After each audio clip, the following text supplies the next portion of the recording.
In today's video, I'm going to teach you how to build an app with Supabase. First, head to the Supabase dashboard and start a new project. Give your project a clear, memorable name so you can find it later. When prompted, set a strong database password and store it somewhere secure. You'll need it for database access. Create the project and wait a moment while Supabase provisions your database and APIs.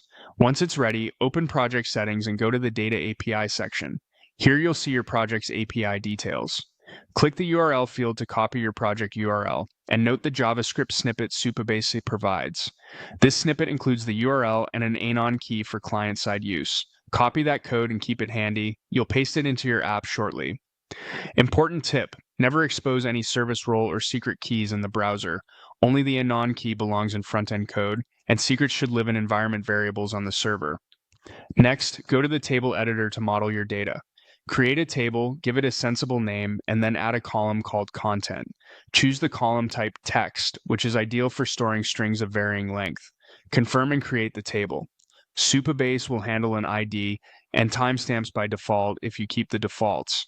If you plan to secure data later, remember that row-level security can be enabled with policies, but we'll keep things simple for now. Now let's get the app running locally. Visit the Node.js website and download the installer for your system, then complete the installation. On Windows, open PowerShell as administrator and run set execution policy, scope current, user, execution policy, remote signed. This allows locally created scripts to run. When prompted, confirm the change. In your terminal, scaffold a Next.js app by running npx create next app Supabase app. When asked to proceed, type Y and press enter. Change into the new folder with cd Supabase app.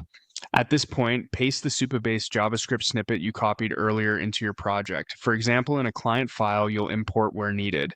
Keep your API URL and anon key consistent with your project, and avoid committing secrets to source control. Start the development server with npm run dev. Open your browser to the local host address shown in the terminal to see your app running. From here, you can connect to your Supabase table, query data, and build out your features. That's it. You've created a Supabase project, prepared a table, set up a Next.js app, and connected the two.